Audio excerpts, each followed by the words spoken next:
تو prime minister اور field marshal بڑے کلیئر ہیں کہ یہ چیزیں اب کس طرح نپٹنا ان سے. کوئی لکھا ہے ہی نہیں نا، یہ بالکل نہیں، ایبسولوٹلی. وہ تو یہ ہوتا تھا نا کہ پرائم منسٹر کچھ بات کر رہا ہے، کوئی اور کچھ اور بات کر رہا ہے، فوج کی پالیسی کچھ اور ہے، فوج کے نیچے آرگنائزیشن جو ہے کچھ اور کرتی تھیں، پھر لوگوں کے ذاتی تعلقات بھی بن گئے ہوئے تھے، اور ان ذاتی تعلقات بھی جو ہے ڈرائیو کرتے تھے ہماری اسٹیٹ کی ایگزسٹنس جو ہے وہ اسٹیٹ پہ لگا دیتے تھے. تو یہ اس قسم کی کوئی بات نہیں ہے. وائی آئی ایم آج سے مجھے 4 سال پوچھتے، یہ 6 سال پہلے پوچھتے تو ہو سکتا ہے میں اتنے اعتماد کے ساتھ گفتگو نہ کر سکتا، لیکن میں اعتماد کے ساتھ جو گفتگو کر رہا ہوں اس کا ایک ہی ہے کہ I am observing from very close quarters, rather I am part of the جو بھی سیٹ اپ ہے اس کا میں حصہ ہوں، اور اس حصے کو یہ بڑی کلیئرٹی ہے کہ we have to get rid of this mess from last 3 decades اور 4 decades، اور ہم نے اپنے ملک کو پرامن بنانا ہے. ہم نے اپنے ہمسایوں کے ساتھ جو ہے اگر کہیں محبت والے تعلقات نہیں رکھ سکتے تو کم از کم جو ہے ایک ڈیسنٹ قسم کا سلام دعا ضرور رہے ان کے ساتھ. کسی نے ہمارے ساتھ دشمنی پالنی ہے، ہم کوشش کریں گے دشمنی نہ پالی جائے، لیکن اگر انوائڈیبل ہوا تو پھر دشمنی کا جو ہے جواب جو ہے کوئی پیار محبت تو نہیں ہوتا. خیر صاحب، جو لوگ ڈاؤٹ کر رہے ہیں یا کرٹکس ہیں وہ یہ کہتے ہیں کہ انڈیا کے ساتھ جو ہم نے جنگ جیتی ہے اور ان کو بڑی ذلت آمیز شکست دی ہے، وہ کہتے ہیں کہ تھوڑا سا ہیڈی انوائرمنٹ ہو گیا پاکستان میں اور ہم تھوڑے سے زیادہ کوکی ہو گئے ہیں کہ ٹھیک ہے ہم نے تو انڈیا کو ٹھوک دیا، ہم تو جس کو چاہیں ہم اس کو لٹا دیں. اس میں کوئی بڑی سوچی سمجھی اسٹریٹجی ہے کہ ہم واقعی تھوڑے سے ہیڈی تو نہیں ہو گئے کہیں؟ نہیں، ہیڈی تو ڈیفینیٹلی نہیں ہے. اللہ میاں حاضی دے، اللہ میاں جو ہے one should be humble and humility آنی چاہیے بندے میں، چاہے وہ جتنی مرضی کامیابیاں مل جائیں.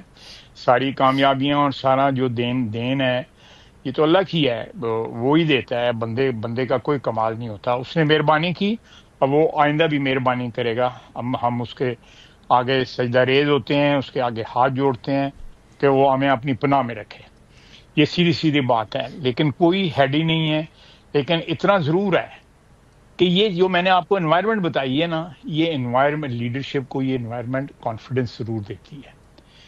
اب اگر ایک لیڈر جو ہے فیصلہ کرتا ہے اور وہ پیچھے مڑ کے دیکھتا ہے کہ بھئی سب خیر ہی ہے نا، تو وہ اس کو اس وقت ایسی کوئی بات نہیں ہے. جو اس رات 2:30 بجے ہم نے فیصلہ کیا، اس میں ساری فوج کی لیڈرشپ تھی، سویلین لیڈرشپ بھی تھی. اس کے بعد دعا مانگی گئی جو ہے جب ہم نے فیصلہ کیا کہ we are going to retaliate in substance to India, اور 2:30 بجے کا وقت تھا اس وقت. تو وہ اس میں یونٹی تھی، اس میں یہ نہیں تھا کہ کسی فریق نے ایک علیحدہ اسٹریٹجی بنائی ہو اور وہ سارا ایک سموک سکرین ہو. قطعی طور پہ نہیں، میں بالکل آپ کو بالکل حلفاً کہہ رہا ہوں کہ کوئی سموک سکرین نہیں ہے. میں آج 12 شہیدوں کے جنازے پڑھ کے آیا. مجھے مالک آپ کی اتنی گہری نظر ہے ان میں. میرا مطلب ہے کہ یہ جنازے اٹھ رہے ہیں، یہ ان کا یہ مقروض ہو گئی قوم نا. قوم کو ہر شہادت کے اوپر قوم کے اوپر قرضہ چڑھتا ہے. کسی کو احساس ہے وہ جو جی ٹی روڈ پہ اکٹھے ہوئے تھے کہ یہ لوگ کون ہیں؟ یہ لوگ تو یہ ہیں، یہ پیر تو یہ ہیں، یہ لوگ جو ہیں جن کی تقلید کرنی چاہیے، جو لوگ خون دیتے ہیں اپنا اس زمین کے لیے، اس سرزمین کے لیے، اس کی حفاظت کے لیے خون کرنا، اس کی ان کی تقلید کرنی چاہیے. یہ کوئی جو کو پتہ نہیں کوئی کہاں سے آ گیا ہے، کوئی کہاں سے آ گیا ہے. آپ خیر صاحب یہ کہہ رہے ہیں کہ جتنی کلیئرٹی انڈیا کے معاملے پہ تھی سویلین ملٹری لیڈرشپ کی، اتنی ہی کلیئرٹی اس وقت افغانستان کے اوپر بھی ہے کہ جو اسٹریٹجی ہے اس پہ بالکل دونوں کلیئر ہیں اور ایک پیج پہ ہیں. بالکل جی، دیر از ایبسولوٹلی نو کوئی ایسا. سر یہ بتائیں، یہ انٹرنل جو ہے یہاں پہ مثلا ٹی ایل پی ہے 2017 میں آئی، پھر 2018 میں آئی، پھر 2020 میں آئی، کتنے لوگ مارے گئے، پولیس والے بھی مارے گئے، ان کے لوگ بھی مارے گئے، لوگوں کی اربوں کی جائیدادیں اڑ گئیں. ہر باری اینڈ میں ایک معاہدہ ہو جاتا ہے اور ایک دوسرے کو تھپکیاں دیتے ہیں ہم نے کرائسس ختم کر لیا، پھر چل رہا ہے.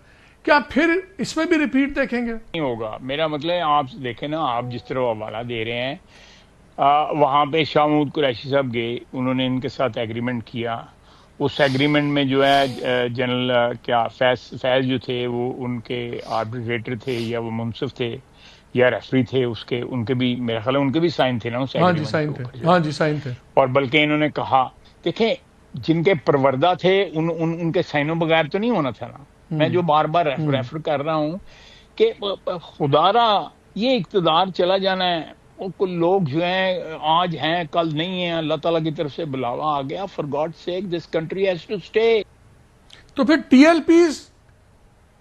پیز آف دا ورلڈ ان کے اوپر بھی کلیئرٹی بالکل کلیئر ہے. بالکل کلیئرٹی ہے، بالکل کلیئرٹی ہے. ہم کوئی جو ہے کیا کہتے ہیں ایکسٹرا، کیا میں لفظ اس وقت یاد نہیں ہو رہا، کنسیشن یہ نہیں، اس کو ایکسٹرا کنسیشن نہیں، یہ جس طرح وہ ایکسٹرا ٹیریٹوریل ہوتا ہے نا، اس طرح یہ اسٹیٹ سارے ایکٹر جو ہیں وہ اسٹیٹ کے ہونے چاہیے. اسٹیٹ کے علاوہ کوئی ایکٹر نہیں ہے یہاں پہ. ریاست جو ہے وہ اس کی ریٹ ہونی چاہیے. یہ قافلے، یہ جتھے، یہ جو بھی مذہب کے نام پہ ہیں یا سیاست کے نام پہ ہیں، کسی نام پہ بھی ہیں، ہمارا مذہب جو ہے وہ بالکل اس میں کلیئرٹی ہے. آپ کے ذہن میں بھی، میرے ذہن میں بھی، اللہ اور اس کا رسول خاتم النبیین، اس کے علاوہ کوئی اور باقی سب چیزیں جو ہیں یہ باقی جو واسطے واسطے اور یہ نہیں. یہ تو آپ نے بڑی زبردست بات کی کہ یہ پچھلے 4 سالوں کی طرح ایگریمنٹس پہ باتیں ختم نہیں ہوگی، اب ریاست کی ریٹ قائم ہوگی. ریاست کی ریٹ قائم نہیں، ریاست کو مزمحل کیا گیا، ریاست کو کمزور کیا گیا، بیکاز لوگ اسٹرانگ رہنا چاہتے تھے. جب جنرل فیض نے ادھر سائن کیا وہ خود اسٹرانگ رہنا چاہتا تھا، وہ اپنے ہاتھ میں جو ہے پاور رکھنا چاہتا تھا. ریاست کمزور کی اس نے فیض آباد میں بیٹھ کے، اور وہاں پہ ایگریمنٹ کیا شاہ محمود قریشی صاحب نے سائن کیے ادھر. میرا مطلب ہے کوئی خواب میں تو نہیں بول رہا، میں تو حقیقت کی بات کر رہا ہوں.